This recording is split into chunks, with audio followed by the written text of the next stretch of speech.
안녕하세요, 시청자 여러분. 메디치 경제의 신혜선입니다. 올해도 마지막 분기를 향해 가고 있는데요. 우리 개인 투자가분들 자산 잘 지키고 계신지 모르겠습니다. 그래서 오늘 메디치 경제에서는요, 남은 한 분기에 개인 자산을 지킬 수 있는 개미 투자가를 위한 꿀팁, 이런 제목으로 한번 진행해 보겠습니다. 늘 메디치 경제를 사랑해 주시는 신영증권의 김학균 센터장님 나오셨습니다. 센터님, 네, 안녕하세요. 안녕하셨습니까? 네. 센터님 얼굴이 좀 피곤해 보이십니다. 예. 어디 멀리 다녀오셨다고요? 예, 지난주에 뉴욕 출장을 일주일 동안 다녀왔습니다. 예. 뉴욕이라면은 세계 금융의 도시. 네, 그렇습니다. 회사 일로 가셨을 테니까 네. 분위기가 어떤가요? 거긴 좀 살아나 있습니까? 뉴욕은 너무 경기가 좀 좋아 보였고요. 아, 진짜요? 제가 뉴욕을 자주 가지 않고 아주 오랜만에 갔기 때문에 예. 비교의 대상이 될지 모르겠지만, 인상적이었던 거는 이제 미국에서 우리가 식당 가면 팁을 줘야 되잖아요. 그렇죠. 이게 굉장히 높아졌습니다. 그거 네. 다녀오신 분들 다 그 얘기하세요. 저녁은 20% 넘게 이제 줘야 되는 거니까요. 그러니까 이거는 이제 임금이 높아진다는 이야기고요. 우리가 팁을 주는 서비스업 노동자들은 조직화된 사람들 아니거든요. 맞아요. 그 정도 준다라고 하는 거는 이제 사회의 큰 물결이 이제 임금을 밀어올리는 쪽으로 가는 것 같고, 또 최근에 그 GM이나 포드처럼 노조가 센 데는 임금 인상 요구액이 한 45% 이렇게 되거든요. 네. 그러니까 정말 이제 미국이 인플레이션 이런 쪽으로 완전히 아직도 가고 있구나 이런 생각을 받았고요. 근데 어쨌든 물가가 올라가고 이렇게 된다라고 하는 거는 이 구매력이 뒷받침되니까 물가가 올라가는 거거든요. 그러니까 물가가 올라갔다, 인플레이션이죠. 네. 여기서 사람들이 높아진 물가에 소비를 못하면 경기가 꺾이면서 물가가 떨어지는데, 네. 미국은 물가 올라가고 임금 올라가고 하는 이런 선순환이 이제 작동을 하는 것 같습니다. 근데 이제 걱정은 이제 미국이란 나라가 전 세계에 영향을 주는 나라잖아요. 네. 미국의 인플레이션이 안 꺾이다 보니까 9월 미국의 그 FOMC에서도 이제 금융시장에선 내년쯤에 금리를 언제 낮춰줄까 이런 생각을 하고 있는데, 네. 미국의 인플레가 안 꺾이니까 미국은 고금리를 굉장히 높게 유지를 할 것 같고요. 그렇게 되면 이제 우리나라 같은 데가 이제 꽤 큰 부담이 되죠. 예, 한국 경기 미국보다 안 좋은데, 경기가 안 좋으면 한국은행이 금리를 낮춰야 되거든요. 근데 지금 미국의 기준금리가 5.5고, 한국의 기준금리가 3.5%입니다. 꽤 큰 격차이죠. 사상 최대 규모인데, 우리 형편이 미국보다 안 좋기 때문에 미국이 금리 올린다고 우리가 따라서 못 올리는데, 그렇다고 한국 경제 상황이 나쁘다고 이렇게 금리 차가 벌어졌는데 금리를 낮출 수도 없거든요. 그렇기 때문에 좀 미국만 잘 나가는 불균형이 다른 쪽에 부담을 좀 많이 주고 있다라고 그런 느낌을 받았습니다. 미국만 잘 나가는 불균형, 그리고 사실은 바꿔 말하면 미국이 자기 살기 위해서 모든 부담을 바깥으로 밀어내는 이런 사실은 평가도 나오는 것 그것이 같아요. 의도된 건지는 모르겠지만, 아무튼 이제 기축통화국이라는 것 자체가 하나의 큰 권력이고요. 최근에 우리 중국에 대한 걱정이 많이 나오는데, 중국 인민은행이 경기 부양을 해도 금리가 좀 찔끔찔끔 낮추거든요. 그거는 최근에 이제 미국의 금리가 올라가고 달러가 강해지고 중국의 위안화가 약해진다는 얘기거든요. 그럼 중국 경기가 안 좋더라도 인민은행이 금리를 많이 낮출 수가 없습니다. 그럼 위안화가 더 약해지니까. 그래서 지금 아무튼 미국 경제가 좋고 미국 금리가 올라가고 달러가 강해진다라고 하는 게 미국 밖의 나라들에게 굉장히 좀 이제 어려운 금융 환경을 만들고 있는 것 같습니다. 그렇죠. 그리고 그 구조가 유지가 된다고는 하나 빈부격차가 심각해지면 어쩌면 아래쪽은 아예 보이지도 않는 상황이 벌어질 것 같기도 하고, 근황이었었는데 이게 바로 핵심으로 들어왔어요. 어저께 미국 연준에서 금리를 동결했어요. 동결했는데도 불구하고 지금 시장은 난리가 났죠. 하반기에 또 인상 가능성을 다들 유추하고 있고, 제 기억에 센터장님 저하고 7월에 만났는데 한 번 정도 인상 단행할 거다라고 하셨는데, 그리고 나서 한 열흘 안에 실제 올렸습니다. 그러니까 지금 제가 개인 자산 지키기 꿀팁이라고 표현했는데 전제되는 상황이 너무 좋지 않아요. 아까 미국 금리 얘기했는데 다시 한국 상황을 조금만 더 한번 얘기해 주시면 주식시장까지 연결해서. 어쨌든 제 생각에는 미국이 이제 11월 달에 또 금리를 결정한 FOMC가 있는데 네, 네. 그때 한 번 정도 더 올리거나 네. 혹은 저는 뭐 금리를 못 올릴 수도 있다고 봅니다. 왜냐하면 동결. 왜냐하면 미국도 금리가 거의 제로 금리에서 네, 네. 5% 넘는 금리까지 되면서 미국도 약간 이제 약한 부분에선 비명이 나오거든요. 뭐 대표적인 게 지방은행도 굉장히 어렵고 또 주거용 부동산은 괜찮지만 상업용 부동산 굉장히 안 좋고 그래서 이제 미국이 금리를 올리게 되면 미국도 금리 올리는 압박을 받게 되니까 제 생각에는 이제 뭐 아직까지 인플레이션이 잘 안 잡히니까 중앙은행가 입장에서는 우리 금리 인상 끝났어 이렇게 말할 수는 없습니다. 예, 예. 금리 올리는 건 매우 이제 신중하게 가죠. 왜냐하면 이제 9월에도 동결을 했고 뭐 네. 그런 거니까요. 그러니까 이제는 말로 인플레이션 기대 심리를 이제 조정하는 단계로 간 겁니다. 그래서 제 생각에는 한 번 정도 더 올리거나 아니면 저는 금리를 못 올릴 수도 있다고 보는데 네, 네. 이제 중요한 거는요.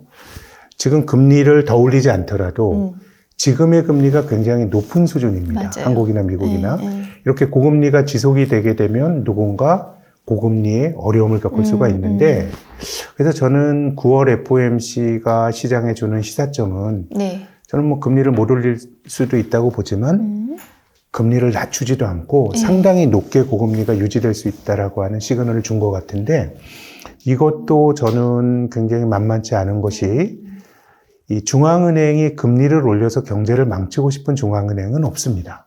근데 올리다 보면 예기치 않게 취약한 곳에도 뭐가 터져 나오는 거거든요.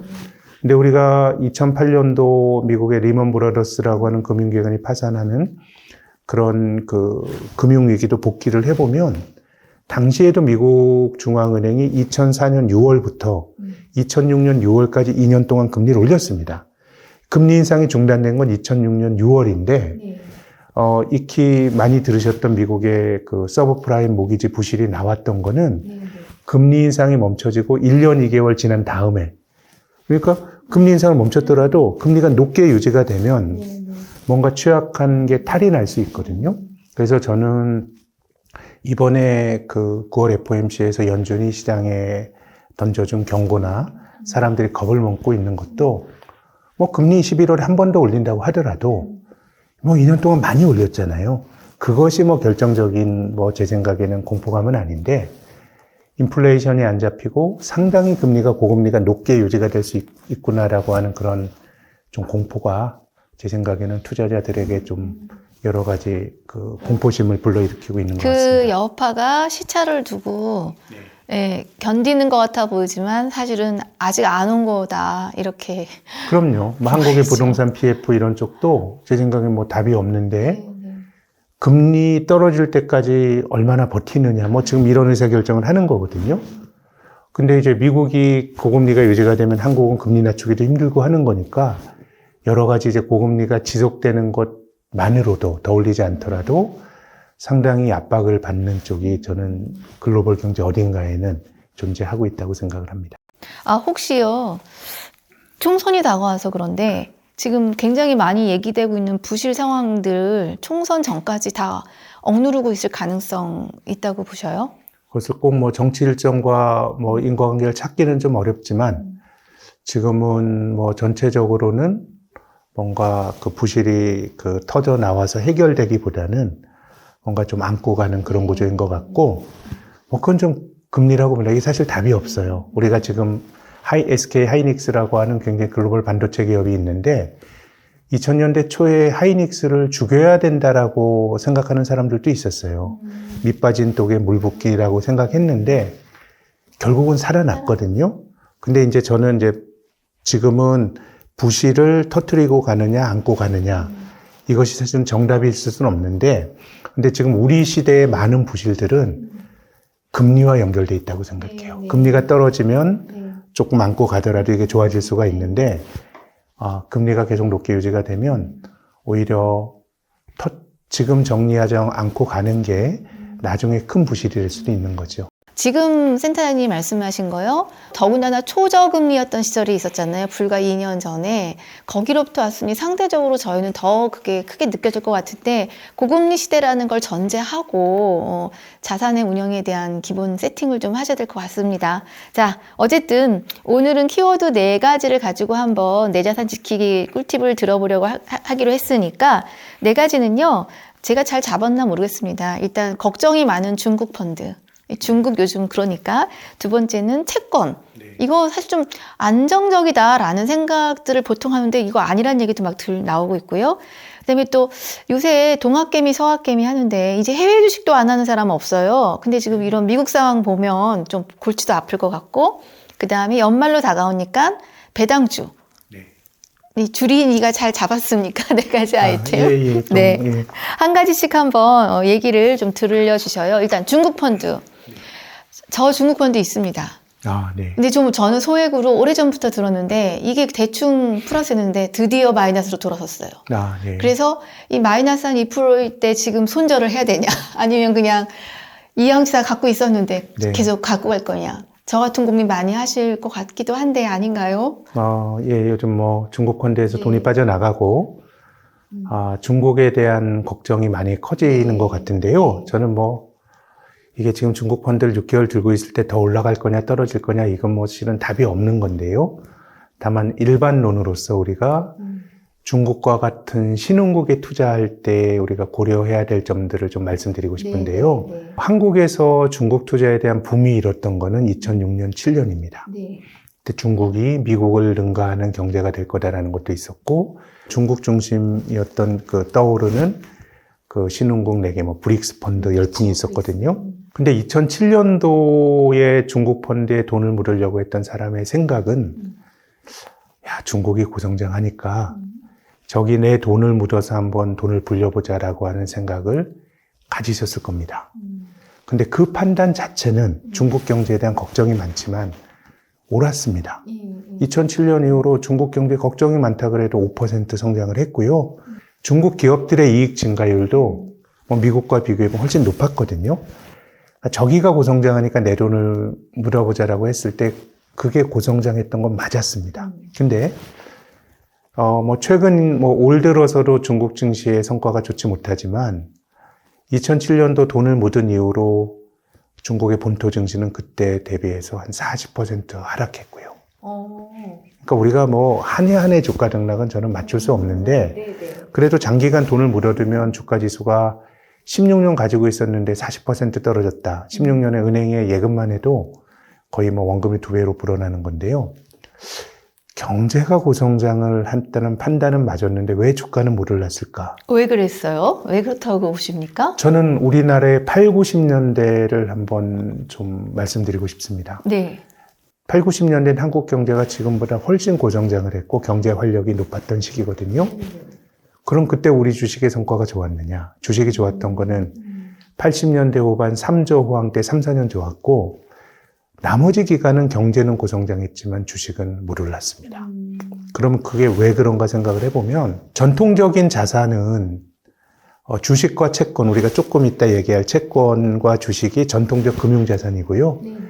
주식과 채권을 제외한 다른 모든 투자 대상은 대체 투자라고 부릅니다. 부동산도 대체 투자고요. 뭐 원유 투자하는 거 다 대체 투자입니다. 그러니까 주식과 채권이 가장 기본적인 금융자산의 형태이거든요. 근데 채권의 역사는 한 5,000년 됩니다. 근데 주식의 역사는 동인도 회사 때부터 잡아도 한 400여 년밖에 안 돼요. 그럼 왜 주식이 채권보다 역사가 짧으냐?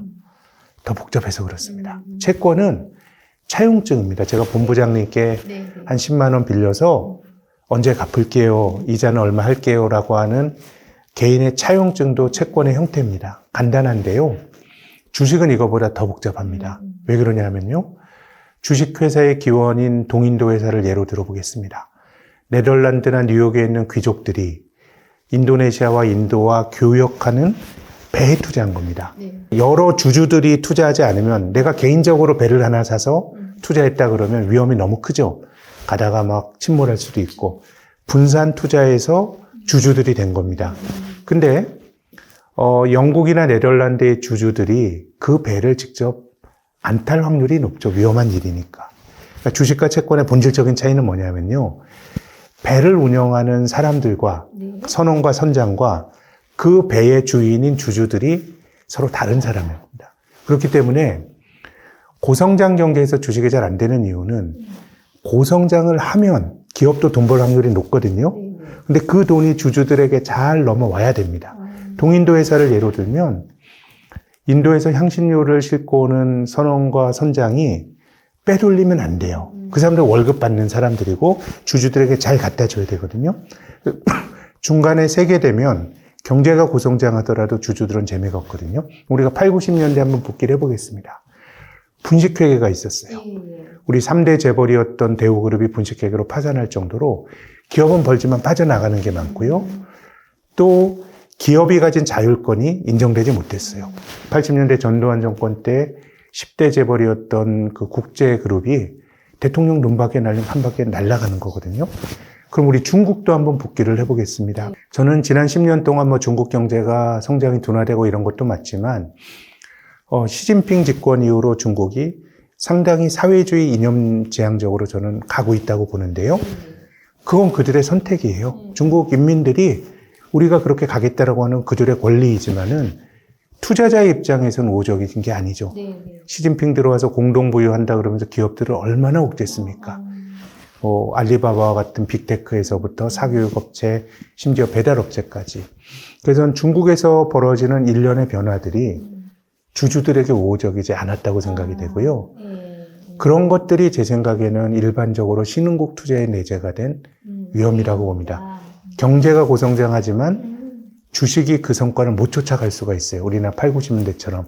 그래서 지금 중국을 대체해서 뭐 베트남이 뜬다고 합니다. 저는 그런 거 다 마찬가지라고 봅니다. 그런 신흥국에 투자할 때는 장기 투자보다는 뭔가 사람들이 투자 안 할 때 2, 3년 들어갔다가 나오는 거지. 내 돈을 경제가 고성장하니까 묻어두니까 내 자산이 불어난다? 이거는 저는 굉장히 잘못된 의사결정일 수 있다고 생각이 되고요.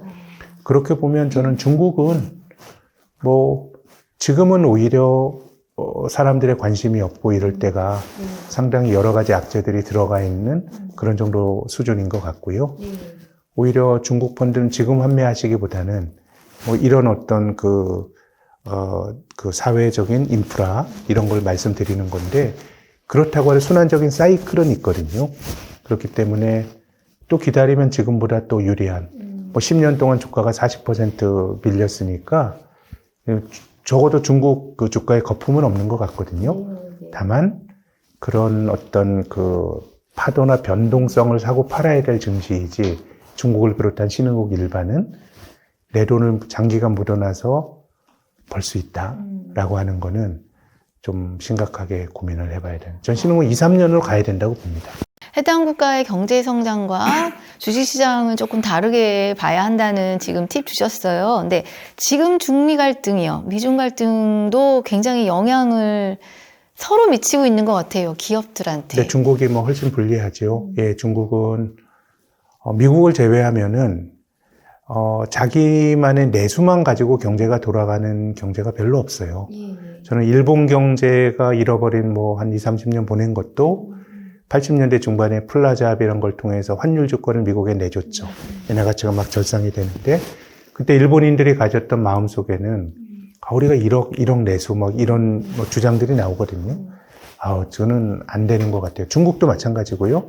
중국도 그 국민의 절대 규모는 그 내수의 절대 규모는 크지만 GDP에서 민간 소비가 차지하는 비중이 40%가 안 됩니다. 미국은 70%가 되고요. 그럼 중국이 성장할 수 있었던 거는 뭐 민간 소비 이런 거 아니고요. 부동산 지으면서 내부적으로 성장한 것과 수출이거든요. 그렇게 본다 그러면 지금은 이제 뭐 그 가장 큰 시장이 미국이고 그런 거라 그러면 부동산과 수출인데 지금 부동산은 지금 뭔가 여러 가지 걱정들이 많이 나오는 것이고 수출도 미중 간의 갈등 과정에서 타격을 많이 받으니까요. 전체적으로 중국 경제도 뭐 미국도 중국과 각을 세우면서 어느 정도 이제 비용을 치러야 되는데 중국이 훨씬 더 큰 저는 코스트를 치르고 있다고 봅니다. 그래서 지금 지표를 보면 그 소위 주식형 펀드 쪽에 들어갔던 돈들은 지금 많이 빠져나오고 있다고 하고 한편으로는 중국의 경제 지표는 좋아지고 있다고 하지만 센터장님 말씀하신 대로 보면은 그렇다고 해서 그게 해당 어떤 기업의 주식 주가가 그 경제 지표 좋아지는 것처럼 당장 개선되거나 좋아질 거다라고 보는 건 또 무리고. 그러니까 제 생각에 이제 그 구조와 경제 지표를 보실 때 구조적 요인과 순환적 요인을 보실 필요가 있는데요. 구조는 뭐 경기는 좋았다 나빴다는 사이클을 그리지만 이거보다 더 큰 개념인데요. 중국은 뭐 구조적으로 나쁜 경제 구조라고 봐요. 부동산 의존도 높은데 이제 더 이상 부동산을 통한 성장이 어렵고 수출도 타격을 받으니까 다만 순환으로 보면 경기는 좋았다 나빴다는 사이클을 그리는 거거든요. 그렇게 보면 올 들어서 중국 경제가 계속 둔화가 됐기 때문에 뭐 한 2분기, 3분기 정도의 경기 반등은 나올 수가 있는데 이것이 아주 뭐 구조적으로 좋은 뭐 이런 쪽은 아닐 것 같고 그래서 뭐 중국 펀드에 투자하신 분들이 계시다 그러면 제 생각에는 뭐 한 1년 정도 가지고 계시면 지금보다는 조금 더 좋은 가격에 환매를 하실 수 있을 것 같다라는 뭐 저의 예상은 말씀드리는데 다만 시간을 묻어뒀을 때 사실은 이제 우리가 모든 투자에 특히 주식 같은 경우는 내가 타이밍을 잘 할 수가 없어요. 바다임 같은 거 사도 손해보고 이런 건데 그렇다고 하더라도 내 의사결정이 틀리지 않았다 그러면 그냥 뭐 시간을 두게 되면 중간에 배당을 받고 하면서 손해본 게 회복이 되는데 중국과 같은 신흥국은 그렇게 생각하시면 오산이라는 거죠. 근데 이제 돈이라고 하는 거는 늘 인기를 따라가거든요. 바닥에서 많이 올라간다 그러면 더 올라갈까 돈이 들어가고 또 여러 가지 걱정이 나오고 주가가 떨어지면 후행적으로 돈이 빠져나가거든요. 근데 우리가 한번 생각을 해보시면 중국은 변동성을 사고 파는 시장이라고 말씀을 드리면 쌀 때 사서 비싸게 팔아야 되잖아요. 근데 신흥국뿐만 아니라 뭐 대부분의 투자는 비쌀 때 들어가고 쌀 때 나오게 돼요. 근데 추세적으로 올라가는 시장은 내가 그런 타이밍의 의사결정을 잘못했다고 하더라도 기다리면 올라가거든요. 근데 이런 그 변동성을 사고 팔아야 될 신흥국에서는 조금 역행 투자를 해야 돼요. 중국 펀드가 좋다, 베트남 펀드가 좋다 그럴 때 한번 좀 의심해 보는 게 맞고요. 그건 아마 바닥에서 많이 올라갔을 때 저널리스트에 그런 얘기를 할 거예요. 주가가 많이 빠졌는데 이게 좋습니다라고 하면 손이 안 가요. 많이 올라간 게 사실은 사람들의 그 끌어들이는 주가 자체가 그런 어떤 영향력을 주는 거거든요. 그런 점에서 보면 저는 뭐 중국 주식은 역설적으로 지금은 거품이 많이 빠졌고 순환적으로는 기회가 또 올 수 있다고 보는데 또 그때 또 잘 털고 나오는 게 또 그런 기회가 주어지지 않을까 생각을 합니다. 아무튼 장기 보유는 신흥국처럼 이 법적, 제도적 내 재산을 잘 지켜줄 수 있는 무형의 인프라가 잘 갖춰지지 않은 나라에서는 저는 장기 투자하면 안 된다고 생각합니다. 자, 이렇게 실패 사례 1번. 일부러 장기 투자한 게 아니라 사실은 게을러서, 게을러서 그랬는데. 알겠습니다. 자, 두 번째 채권이요. 아까 주식하고 채권 차이 얘기하시면서 또 연결될 텐데, 이거 상대적으로 안정이었던 상품. 이렇게 지금 얘기해도 돼요? 전제가 필요하죠. 채권은 내가 누군가에게 돈을 빌려주고, 중간에 이자 받고, 마지막에 원금까지 받는 구조로 이루어진 거래거든요. 근데 내가 돈을 빌려준 사람이 망하지 않아야 되죠. 그렇죠. 예. 그래서 정부의 돈을 빌려주는 국채 이런 것들은 비교적 정부가 망할 가능성은 낮으니까 신용도가 높고요. 대신에 좀 이자는 낮다고. 이자는 낮죠. 예. 그리고 기업에게 돈을 빌려주는 거는 아무래도 민간 기업은 정부보다는 신용도가 낮으니까 이자율은 높지만 상대적으로 조금 정부보다 높은 위험을 져야 되는 것이고요. 그렇기 때문에 채권이 채권을 안전자산이라고 말합니다만은 그 대전제는 내가 돈을 빌려준 경제 주체가 망하지 않는다는 게 전제가 돼야 되겠죠. 어쨌든 개인 투자의 채권 투자도 굉장히 늘고 있는 추세라고는 해요. 혹시 숫자적으로 비교가 될까요? 지극히 당연한 일이라고 보는데요. 채권은 장외에서 거래가 많이 돼가지고 주식의 고객 예탁금이나 이건 잡히진 않는데 여러 가지 채권 거래량이나 이런 건 이제 늘어나는 것 같아요. 근데 이게 지극히 당연한 것이요. 우리나라 정부, 우리나라 정부의 국가 신용도도 굉장히 높은 편이고요. 정부의 3년 만기로 돈을 빌려주면 한 4% 정도 이자를 받습니다. 이 4%라는 게 마음에 안 와닿을 수도 있고 어떤 애는 클 수도 있는데요. 그러면 그 채권과 반대에 있는 게 조금 위험 자산을 대표하는 주식이지 않습니까? 지난 10년 동안 주식이 한 어느 정도 코스피가 올랐을 것 같으십니까?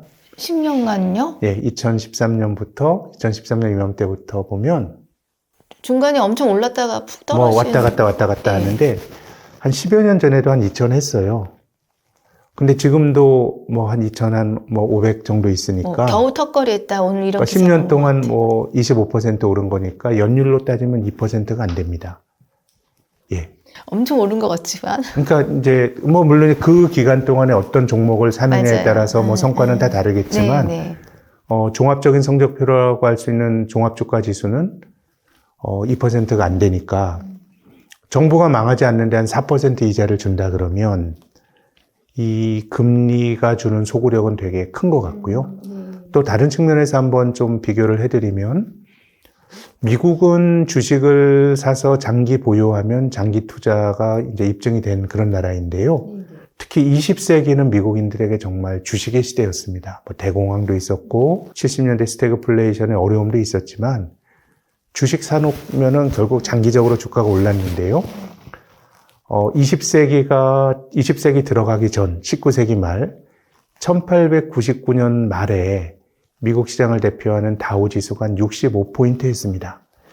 100년 지나서 1999년 말에는 14,000포인트가 넘었어요. 100년 동안 28,000%가 올랐거든요. 그러면 100년 동안 28,000% 오르기 위해서는 연평균 어느 정도 오르면 그 정도가 되냐면요. 5.3%입니다. 내가 5.3%씩 따박따박 100년이 그렇게 모이게 되면 그렇게 대박을 치는 거거든요. 복리의 힘이기도 해요. 그러면은 그 위대한 주식의 시대였던 20세기의 미국 주식의 연율화 성과가 5.3%인데 지금 미국의 2년짜리 국채를 사게 되면 5% 넘는 이자를 주거든요.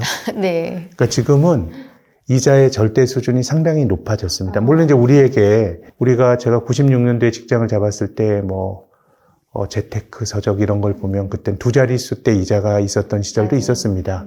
그렇지만 30년 전이고요. 우리가 얼마 전엔 거의 은행에 돈을 맡겨도 거의 이자가 안 나오는 제로금리였으니까요. 어쨌든 이자율이 높아진 상황에서는 채권에 대한 관심을 기울이는 게 지극히 당연한 것이고요.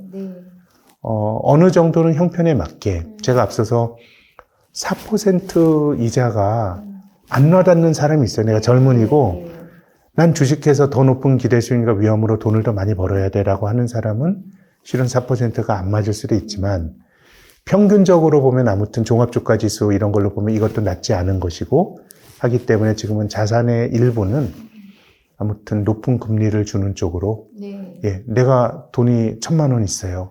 1,000만 원 가지고 집을 못 사잖아요. 더 많이 벌어야 돼요. 그런 기대 수익률을 가진 사람이 있을 수 있잖아요.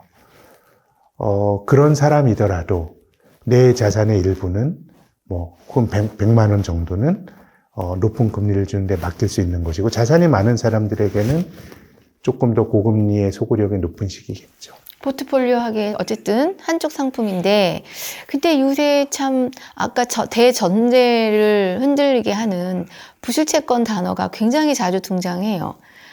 우선 이제 미국 사례 중에 미국이요? 유럽? 올 봄에 실제 파산한 은행 사례가 나왔죠. 네, 유럽의 크레딧 스위스라고 하는 유서 깊은 스위스 은행인데요. 근데 이제 기업이 파산하게 되면요. 순서가 있습니다. 파산하게 되면 남은 자산을 투자자들에게 돌려줘야 되거든요. 근데 일반적으로 채권은 선순위로 돌려받아요.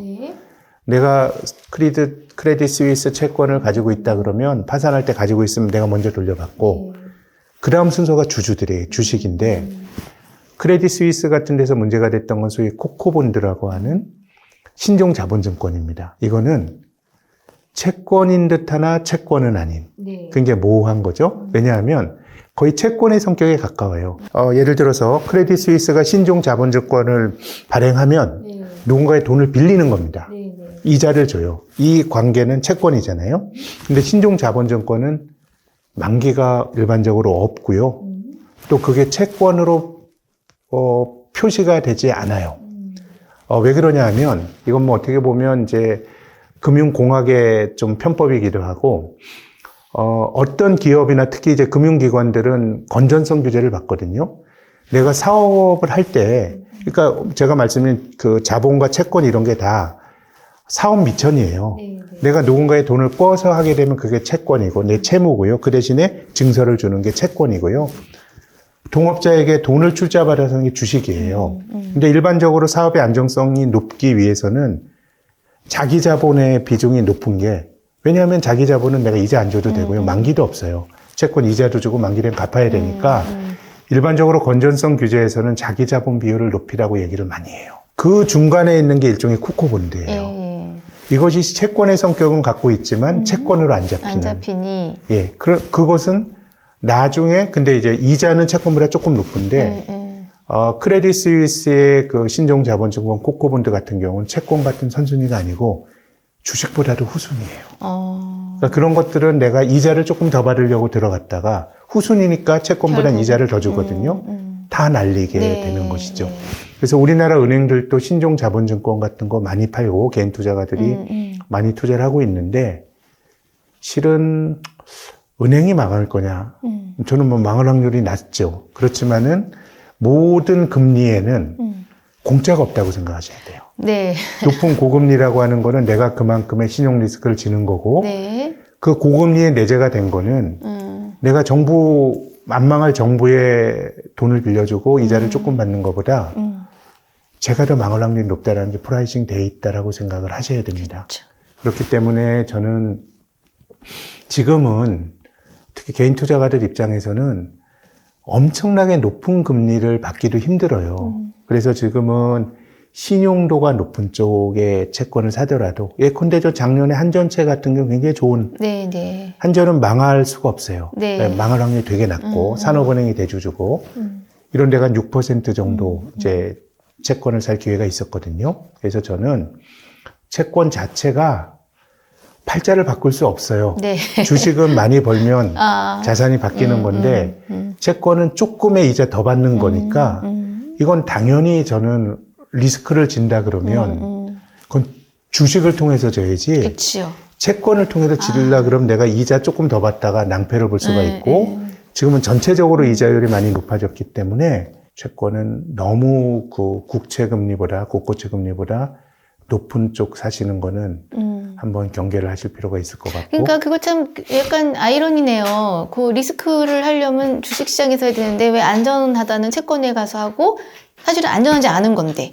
그럼요. 약간 착시 효과를 가진 건데. 그래서 저도 이번에 신종자본증권 열심히 공부했는데 뭐지? 이게 채권인데 왜 갑자기 증권이 나오지? 막 이러면서 네, 채권의 공부했습니다. 성격이 있으나 그것이 이제 기업이 나빠졌을 때 선순위는 아닙니다. 네. 근데 지금은 안정도가 높은 정부의 국채 금리도 꽤 많이 높아졌기 때문에 신용도가 좋은 채권이 아까 한전채 말고 또 혹시 한전채는 작년에 6% 금리고 지금은 뭐 그 정도까지는 아닌데요. 네네. 이제 거래하시는 증권사, 즉 네. 이제 증권사가 채권 거래는 대부분 증권사를 통해서 하셔야 돼요. 주식은 HTS로도 사고 파실 수 있는데 네. 특히 이제 대형 증권사들은 소액 채권도 사실 수 있어요. 들어가 보시면 이자율과 금리 같은 게 나오거든요. 근데 대부분 그 증권사에서 파는 게 신용도가 높은 금리이긴 한데, 그래도 조금 신용도가 떨어지는 채권들도 끼어 있거든요. 네, 그래서 네. 1차적으로는 국고채 금리를 보십시오. 네, 예, 국고채 금리, 그게 모든 의사결정의 기본인 것이고요. 그거보다 회사채 제시금리가 높다. 그럼 한번 의심을 해보시고. 뭐 또 제시금리가 높다고 하더라도 그게 또 다 잘못된 의사결정은 아니에요. 네, 네. 다만 그걸 할 때는 그 주체에 대해서 본인이 한번 충분히 그 공부를 하셔야 되고요. 네, 네. 특히 채권은 공짜가 없고 이자율 안에는 발행 주체의 파산 리스크가 파산 리스크. 이거는 파산 리스크예요. 그쵸. 채권은 기업이 망하지만 않으면 원금이나 이런 거 돌려받을 수 있는 거거든요. 파산 리스크가 들어가 있다는 생각하셔야 되고요. 한 10수년 전에 한국의 중산층이 브라질 채권 샀다가 엄청나게 손해를 많이 봤거든요. 근데 그때 브라질 채권의 그 수익률이, 이자율이 14%, 15%예요. 근데 제가 앞서서 최근 10년이 한국 주식의 성과가 좀 부진했던 때이기 때문에 주식의 성과 늘 낮습니다. 이렇게 말하고 싶진 않지만, 그래도 15% 상품 들어간다라고 하면 안전자산 생각하면 안 돼요. 그거는 주식과 같은 위험자산이라고 생각을 하셔야 돼요. 그러면 왜 15% 이자율 주는 브라질 채권이 어려움을 겪었느냐? 환율에서 손해를 봐서 그래요. 예, 브라질이 계속 경상수지 적자가 나고 하다 보니까 따박따박 이자율은 두 자릿수 때 받았지만 헤아라가 너무 약하니까 결국 손해를 본 거거든요.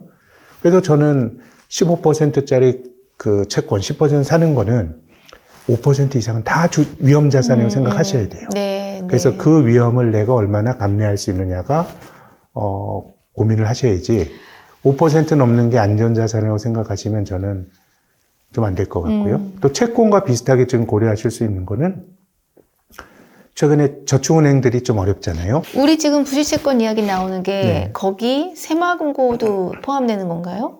이제 그것은 부실채권이라기보다는 그 금융기관들이 부동산 PF에 투자해서 굉장히 부동산 어려움을 PF. 겪는 건데, 저축은행 예금이나 이런 것들은 이제 높은 금리를 하시되 예금자 보호를 활용하시는 게 좋죠. 예, 뭐 원리금 포함해서 네, 네. 5천만 원까지는 네. 해주는 거니까, 예컨대 뭐 5천만 원을 탁 하시면 안 되고, 한 4,500만 원 같은 경우는 좀 신용도가 떨어지는 금융기관에 하더라도 네, 네. 뭐 정부가 세금으로 보장해 주는 거니까요. 어쨌든 금리라고 하는 것은 그 발행한 주체의 파산 위험이 반영돼 있는 거고, 또 그것은 돈의 성격 자체가 우리가 주식 투자하다 보면 손해를 보고 그러잖아요. 네, 근데 뭐 잘하려고 했지만 뭐 비자발적인 장기 투자로 막 묶여서 가기도 하고 그런데, 채권에 투자하는 자금은 실은 그런 성격의 자금으로 채권을 안 하잖아요. 이건 내가 절대로 깨지면 안 되는 돈이라고 생각하잖아요. 그렇기 때문에 채권은 그게 탈이 나게 되면 주식보다는 더 큰, 돈의 성격이 더 큰 데미지가 있는 거기 때문에 뭐 더더욱 의사결정 하실 때 네, 예, 네. 뭐 조금 더 신중하게 하실 필요가 있다고 생각합니다. 그 지금 채권 관련해서 위험 신호를 보이고 있는 곳을 굳이 말하자면 지금 저축은행을 거기에 해당될 수 있는데, 그것은 저축은행의 채권이라기보다 거래기관으로서의 저축은행과 새마을금고인 거죠. 네. 그러니까 그러면은 그 저축은행이 저금을 하는 예금이나 이런 걸 드는 그 실질적인 투자와 채권은 또 별개니까, 그럼 채권에서 지금 현재 부실 채권 이야기가 나오면은 어떤 데들이 지금 위험한 거예요? 근데 지금은 뭐 이제 그 증권사에서 소액 채권으로 파는 것들은 네네. 증권사도 뭐 평판 위험이 있고 하기 때문에 금리만 보고 아주 위험한 거를 팔지는 않아요. 팔지는 않는데, 뭐 제 생각에는 우리가 아는 대기업들도 작년에 굉장히 어려울 때는 8% 금리 이런 걸 주고도 뭐 회사채 같은 거 발행하곤 했었거든요. 그래서 지금은 어떤 섹터가 어렵다 뭐 이렇게 말하기는 힘들어요. 대우채 같은 거 3대 재벌이었지만 대우채권에 투자했다가 손해 많이 봤거든요. 그래서 국고채 중심으로,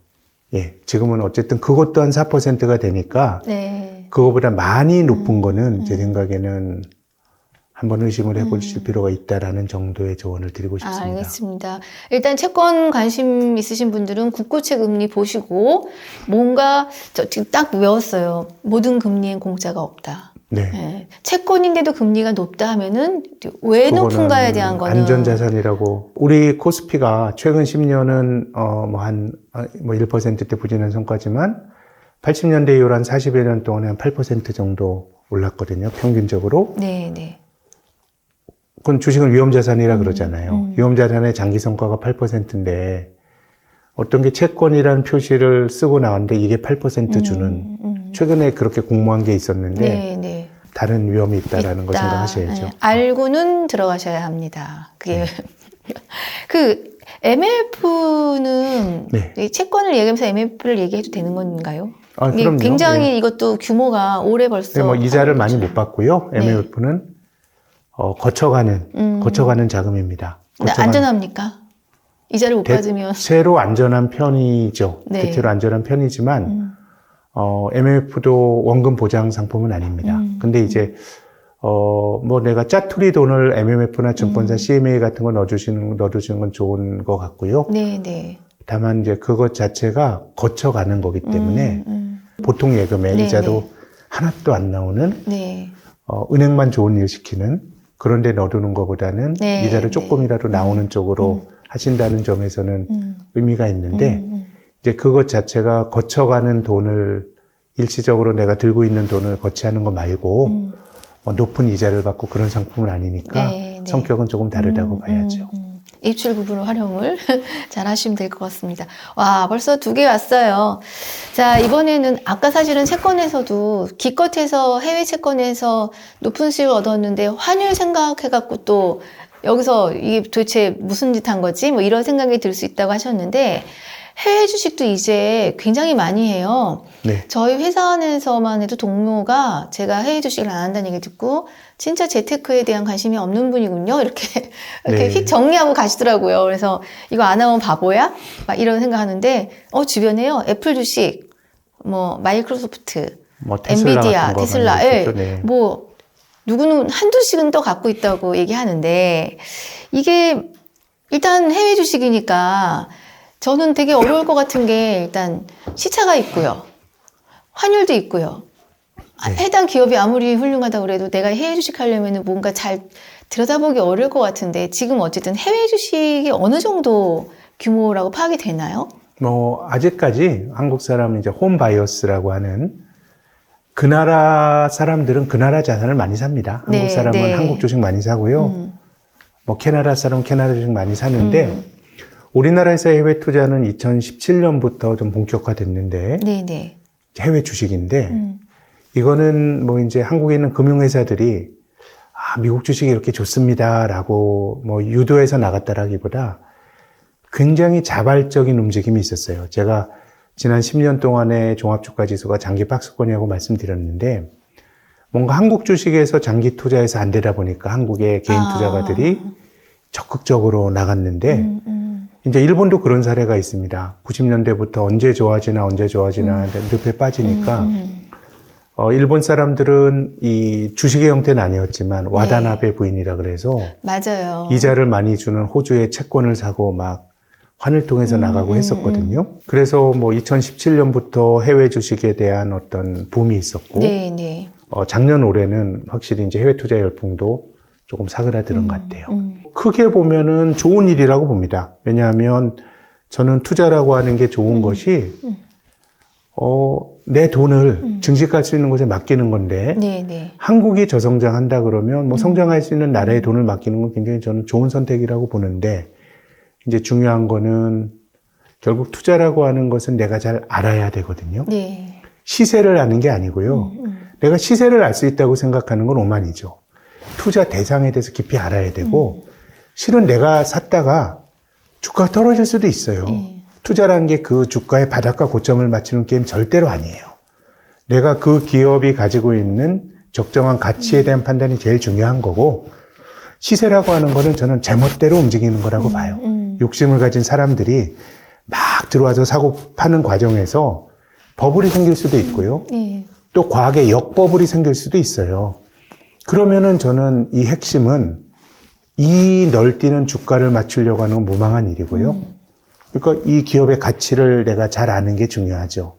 그렇기 때문에 투자는 당연히 어느 정도는 장기 투자의 개념을 가지고 들어가는 게 좋은 것이 내가 이 기업의 적정 주가, 예를 들어서 뭐 애플의 적정 주가가 200불이다라고 하는 판단은 맞건 틀리건 내가 할 수 있는 판단이에요. 근데 주식이 200불 갈지 300불 갈지 내가 잘 모르니까 내 판단이 200불이라 그러면 애플 주가가 한 150불일 때 120불 때 사지 않겠어요? 근데 주가라고 하는 거는 어떻게 보면 집단지성의 산물이거든요. 네. 이 주가가 200불이 될 거다라고 판단한 건 나의 몫이에요. 내가 학습, 나의 공부의 몫인데 사람들이 이 주가의 가치를 몰라주니까 150불에서 거래가 되는 거거든요. 그럼 사람들이 언제 이 주가가 200불이라는 걸 알아줄 거냐? 이건 내가 계산할 수가 없죠. 그렇기 때문에 여윳돈을 가지고 시간을 이길 수 있는 돈을 가지고 하는 게 맞는데 그런 점에서 보면 이제 해외 주식에 대해서는 얼마나 잘 알 수 있느냐 이런 것들이 문제인데 근데 뭐 한국에 있는 코스닥 기업도 잘 모르고 투자하시잖아요. 저는 뭐 그런 거보다 뭐 미국의 유수의 기업들은 그것이 내 고민의 산물이라 그러면 뭐 미국 주식이나 이런 데 투자하는 것도 저는 장기적인 분산 차원에서는 좋을 것 같고요. 다만 불패인 자산은 저는 없다고 봐요. 저는 뭐 미국이 지금 뭐 글로벌 밸류체인 같은 것도 막 자기들이 강압적으로 바꾸는 거 아니에요? 그럼 저는 뭐 미국 주도의 세상에 미국 주식이 좋을 것 같다는 생각은 들지만 그렇다고 해도 불패 자산은 없어요. 80년대부터 한번 보면요. 80년대는 한국 주식하는 게 좋았어요. 80년대 위너는 일본, 네. 그리고 한국, 홍콩, 대만과 같은 아시아에 떠오르는 용이었고 미국도 좋았지만 한국 주식 성과가 좋았고 90년대 한국 주식의 성과는 엉망이었습니다. 외환위기로 겪었고 90년대는 미국이 IT 혁명을 주도하면 미국 주식이 좋았어요. 네. 2000년대 초반 10년은 어땠느냐? 한국 코스피는 500에서 2000까지 4배 올랐어요. 미국은 2000년대 초의 고점을 2013년에야 넘어섰어요. 그러니까 그 10년은 한국이 좋았죠. 지난 10년은 미국이 좋았어요. 한국은 재미없었고. 네. 모든 자산의 인기는 늘 바뀌는 거니까 미국 주식 불패 그런 자산 없어요. 네. 미국도 없고 저는 한국의 부동산도 없다고 생각해요. 모든 자산 사이클 불패는 아니지만 네, 네. 그래도 우리가 타이밍은 모르지만 내 자산을 내가 좋아서 들어갔는데 잘못 판단했어. 비자발적인 장기 투자가 네, 네. 됐어. 근데 제가 앞서 말씀드린 중국이나 이런 데는 정말 오래 기다려도 기회가 없을 수 있어요. 네, 네. 근데 미국과 같이 그래도 재산권이나 주주 노릇하기 괜찮은 나라에서는 물리더라도 중국 주식보다 저는 미국 주식이 더 낫다고 생각하거든요. 네, 네. 그런 의미에서 분산 투자하는 건 전 뭐 좋다라고 생각이 들고, 다만 전 지금 미국 기술주들 올라가는 거에 대해서는 찬성하지 않아요. 조금 한국인들이 인기 있는 미국 기술주들은 지금 조금 과한 단계까지 왔다고 봅니다. 과한 단계까지 와서 그런 건가요? 지금 굉장히 하락폭이 커요. 아마 어제도 예, 9월 그 FOMC 이후에. 근데 뭐 그런 것들이 너무 비싸요. 너무 비싸요. 왜 비싸다라고 주당- 함이 주가를 말씀드리는 건 아니고, 예, 예. 이 기업이 올해 내년 단기간에 벌어들일 이익보다 네, 네. 먼 미래에 대한 기대를 반영을 해서 주가가 형성이 되는 기업들은 이자율이 높아지게 되면 치명타를 받을 수밖에 없습니다. 지금 돈을 버는 게 아니라 네, 네. 먼 미래에 이 기업이 돈을 많이 벌 거라고 생각해서 높은 주가가 형성이 되는 거거든요. 근데 이걸 조금 뭐 어려운 말로 할인이라고 하는데, 이자율이 금리가 높아지게 되면 먼 미래 가치는 많이 디스카운트가 되고, 그래서 저는 이것이 훌륭한 기업이냐 나쁜 기업이냐의 문제는 아닌 것 같아요. 굉장히 그 이익 대비해서 비싸게 거래가는 고평가가 이슈인 것 같은데, 저는 미국의 지금 기업들 굉장히 위대한 기업들이라고 봐요. 뭐 구글의 모기업인 알파벳이나 네, 네. 아마존이나 아주 위대한 기업들인데, 70년대 초에도 미국 기업들 중에서 니프티 50라고 하는 매력적인 50 종목이 있었는데, 뭐 맥도날드나 IBM이나 당대의 우량주였거든요. 그때 니프티 50를 말하면서 많은 이들이, 야, 이 주식은 원 디시전 스탁이다. 한 번 의사결정 내리면 평생 팔 필요가 없는 너무 좋은 주식이니까. 근데 그런 기업들도 너무 이익 대비 고평가가 되니까 결국 망하진 않았지만 73년도 니프티 50의 고점을 넘어서는 10년 걸리고 그랬거든요. 그래서 저는 뭐 투자라고 하는 것이 약간의 대중들의 반대편에서는 뭐 어떻게 보면 역발상 투자가 있고, 또 대중이 가는 길에 돈을 버는 또 모멘텀 투자가 있는데, 저는 어느 것도 정답은 없다고 봐요. 뭐 투자라고 하는 게 무슨 고상한 가치가 필요해요. 내가 돈 벌면 잘한 거고, 예, 예. 돈 잃으면 잘못된 투자예요. 자기에게 맞는 거 하는 게 좋은 건데, 근데 대체로 사람들 한 90% 정도는 모멘텀 투자의 속성이 있는 것 같아요. 올라가면 좋을 것 같아요. 돈이 더 가고. 근데 미국 주식이 지금은 그런 돈을 빨아들였는데, 네, 네. 저는 금리가 상당히 높게 유지가 된다는 조건에서 보면 밸류에이션이 비싼 미국의 소위 대형 기술주, 빅테크주들이 굉장히 저는 취약할 수도 있다라고 보는 쪽입니다. 그래서 지금 좀 많이 떨어지나요? 제가 한 며칠 우리 센터장님 인터뷰하려고 좀 봤어요. 그 주식도 안 하면서. 그랬더니 애플은 30만 원 육박, 엔비디아는 거의 60만 원이 넘어, 우리나라 돈으로. 네. 근데 그 그래프가 지금 완전히 아래로 조금 또 떨어졌죠. 예, 뭐 길게 조금이나요? 보면 많이 그저께 올랐는데. 네네. 근데 한 이제 10% 이상 예. 떨어진 데도 있고 3%에서 10%가량 다 근데 마이너스라서 그런 것들은 우리가 참 일단 좋은 기업을 사야 되는데 네네. 좋은 기업을 적절한 가격에 사는 게 참 투자의 연금술인 것 같아요. 어렵죠. 아무리 좋은 기업이라도 비싸게 주고 사게 되면 근데 지금 저는 미국의 빅테크 기업들은 조금 비싼 느낌이 들고요. 미국에서도 소위 말하는 전통 산업의 주식들은 최근에 월마트 같은 경우는 뭐 신고가를 추구해서 많이 올랐지만은 오히려 뭐 저는 미국 주식을 갖는 거는 장기적으로 찬성. 그것이 뭐 당장 오르고 떨어지고 이런 차원의 문제가 아니라 뭔가 내 자산을 다변화시킨다는 점에서 굉장히 좋은 거고요. 지금 시작하는 거는 주식 투자하기에 좋은 시기는 없어요. 아, 늘 네. 위험하고요. 네. 그렇지만은 지금은 그동안 인기 있었던 주식들은 조금 조심스럽고 오히려 저는 배당이란 게 주식에 참 좋은 개념인 것 같아요. 앞서 말씀드린 것처럼 내가 어떤 기업의 가치를 알고 투자한다 그러면 네. 가치보다 싼 그러니까 사람들이 잘 못 알아주는 주식을 사는 건데요. 배당이라고 하는 거는 기약 없는 내가 주식 투자해서 들고 가는데 힘이 되는 거거든요. 근데 미국은 배당 주는 것도 굉장히 많고 그래서 미국의 배당 주는 주식들이 한번 좀 공부를 해보실 만한 가치가 있는 거 아닌가. 미국에서 배당을 조금 잘 주는 기업들이 배당으로 연결될 것 같아 버리는. 그건 한번 구글 같은 데 해서요. 네, 미국의 네. 배당 귀족 혹은 뭐 디비든 킹이나 배당 왕 이런 거 하면 이런 기업들은 한 30년 동안 배당을 계속 준 것뿐만 아니라 30년 배당 계속 늘린 기업들 있거든요. 그런 것들 속에서 한번 해보시는 것도 다만 투자라고 하는 거는 잘 안 될 확률이 높아요. 네. 우리가 다 경험하잖아요. 그리고 가격은 우리가 알 수 없기 때문에 그걸 그건 내 통제 범위 바깥이에요. 그렇죠. 네. 그렇기 때문에 설사 잘못됐더라도 내가 들고 갈 수 있는 명분이나 이게 있어야 되거든요. 그렇기 때문에 어느 정도는 투자 대상에 대한 저는 학습이 필요하다고 봅니다. 아까 기술주 얘기하셨는데 한국에서는 막 테마주라고 그래서 뭐 2차 전지부터 시작해서 좀 광풍이 불었잖아요. 미국에도 올 한 해 주식시장에서 그런 식으로 테마주 형성이 되나요? 테마주는 늘 있죠. 어느 한 구석에서는 일이 벌어지는데 실은 뭐 2차 전지가 하나의 어떤 그룹으로 올라갔지만 그 뭐 실체가 있는 어쨌든 뭐 돈을 버는 거니까요. 네네. 근데 그런 일은 늘 벌어지고 미국에서는 특정 종목에 대한 좀 집중이 뭐 미국의 그 위대한 뭐 7종목 뭐 애플 또 뭡니까 또 뭐 메타 뭐 이런 것들에 대한 쏠림이 미국도 오랜 좀 있었던 것 같습니다. 나스닥에 잘 나가는 7종목이 네네. 미국의 빅테크 기업들이 모여 있는 나스닥에서 차지하는 비중이 네네. 사상 최고치니까 미국도 골고루 좋기보다는 네. 특정 종목으로의 쏠림이 있었던 것 같습니다. 환율 문제는 어떻게 개인들은 고민을 좀 해야 돼요? 우리 거래할 때 달러로 살 수도 네. 있고 하나로도 살 수. 달러로 기본적으로 사는 달러로 겁니다. 예. 달러로 사지만 거기 내가 그 원화로 사면 네. 증권회사가 달러로 환전해서 사주게 되는 거니까 그것은 내가 이제 달러 자산을 보유하게 되는 셈이죠. 달러 자산은 한번 가지고 계실 필요가 있을 것 같아요.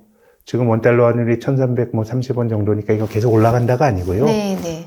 근데 이제 우리나라 원화의 경우는 이런 주변부 통화, 달러를 제외한 통화는 3, 4년에 한 번씩 네, 네. 우리가 잘못하지 않았더라도 글로벌 경제가 좀 불안해지면 달러 대비 약해지는 것 같아요.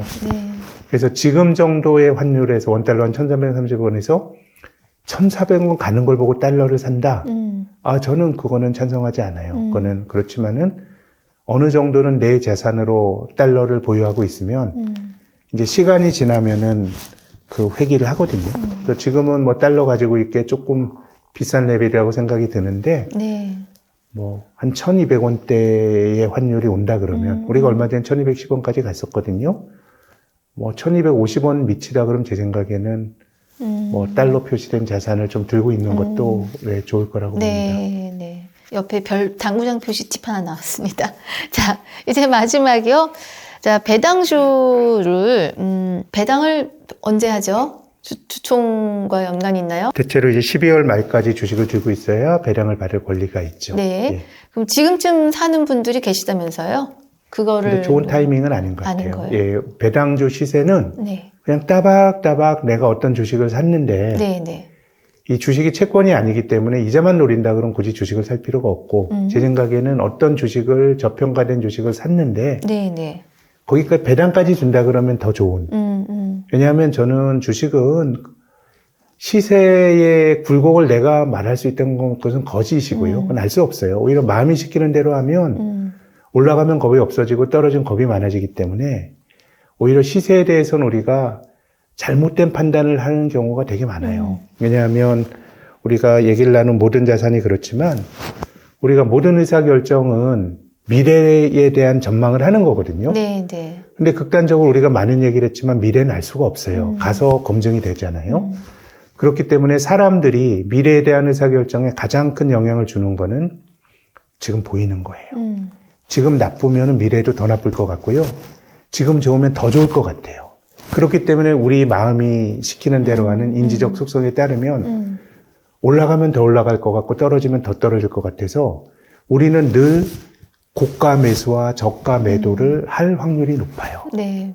그렇기 때문에 저희들은 약간은 조금 이제 역발상에 투자를 할 필요가 있는데 다시 배당으로 돌아가면 저평가된 주식을 산다라고 하는 거는 그런 그 대중들의 마음을 쫓아가는 모멘텀 투자와는 반대가 되는 거니까 약간의 장기 투자의 개념이 대중들이 내가 생각한 가치를 언제 알아들을지 모르니까 그래서 배당이라고 하는 걸 제 생각에는 배당이라고 하는 건 나도 모르게 가져갈 수 있는 장기 투자에서 중간중간에 위안이 될 수 있는 건데 그런 의미에서 배당을 생각하시길 바라고요. 이게 뭐 그러니까 연말에 배당 주니까 연말에 예. 배당 주니까 뭐 인근에 산다라는 식의 미디어에서 기사들이 나오는데 그거 아닌. 근데 왜 연말에 배당 받으려면 왜 배당을 해요? 지금 이자율이 높다 그러면 차라리 채권에서 하는 게 맞고.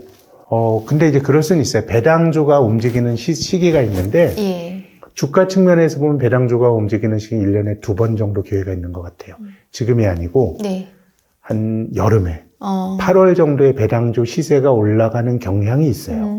왜냐하면 12월에 배당을 받지만 이 배당이라고 하는 거는 기업들이 벌어들인 이익을 기반으로 하는 거거든요. 예, 예. 8월이라 그러면 상반기 장사한 결과가 나와요. 네, 네. 그럼 배당에 대한 예측성이 높아지니까 배당을 많이 줄 것 같은 기업은 오히려 지금이 아니고요. 시세 차익 관점에서 생각하면 8월 정도가 배당주가 늘 주가가 강했던 반복적인 계절성이 있고요. 또 배당주 투자의 두 번째 기회는 이건 시세 차익을 노리는 거에서는 예, 예. 12월 달에 배당 락이라 그래서 네. 배당을 받을 권리가 없어지면서 주가가 뚝 떨어지거든요. 그런 기업들은 연초에 주식을 사게 되면 네, 네. 시장보다 성과가 좋은 반복적인 패턴이 존재하는데 근데 저는 배당은 뭐 그런 트레이딩으로 생각한다 그러면 뭐 찬바람이 불 때 사라 이런 것도 좀 뭐 안 좋은 조언인 것 같고요. 네. 오히려 배당은 내가 주식을 하는 사람이면 그것 자체가 독립적인 목적이 안 되는 경우가 많기 때문에 내가 저평가된 주식을 사는데 고려할 수 있는 하나의 플러스 알파로 생각해 보시는 게 좋지 않겠나 생각합니다. 전 제가 지금까지 들었던 배당에 관련된 팁들하고 조금 다른 것 같아서. 네, 연말에 기분 배당 좋습니다. 받을 건데 그걸 뭐 지금 산다 이런 건 좀 무망한 조언인 것 같아요. 네, 네. 알겠습니다. 이게 얘기하다 보니까 다 조금씩 이렇게 연결돼 있어요. 예, 전혀 다르지 않고, 그리고 안전하다라는 개념도 사실은 네. 더 이상 그렇게 얘기할 수 없다는 것들. 네. 안전하면 내가 기대 수익도 작아야죠. 근데 네. 이자나 이런 거 많이 주면서 안전하다 그러면 그건 안전하지 않을 가능성이 높죠. 안전하지 않은 자산을 안전하다라고 말하는 그런 마케팅일 가능성이 있죠. 네. 하여튼 뭐 투자는 책임이 따르고 이자는 사실상 공짜는 없는 거고 몇 가지 재미있는 이야기들이 이렇게 경구가 나왔는데 그거 제가 한번 다시 정리해서 텍스트로 한번 잘 정리해서 독자들이 이해하기 쉽게 한번 만들어 보겠습니다. 센타님 오늘 시차국복도 아직 안 되셨을 것 이제 같은데. 됐습니다. 저 한국에서는 네. 토종 한국인인데요. 네, 네. 바쁘신데 나와주셔서 감사하고요. 네, 다음에 또 건강하게 네, 뵙겠습니다. 다음에 또 뵙겠습니다. 네, 메디치 경제 오늘 마치겠습니다. 감사합니다. 감사합니다.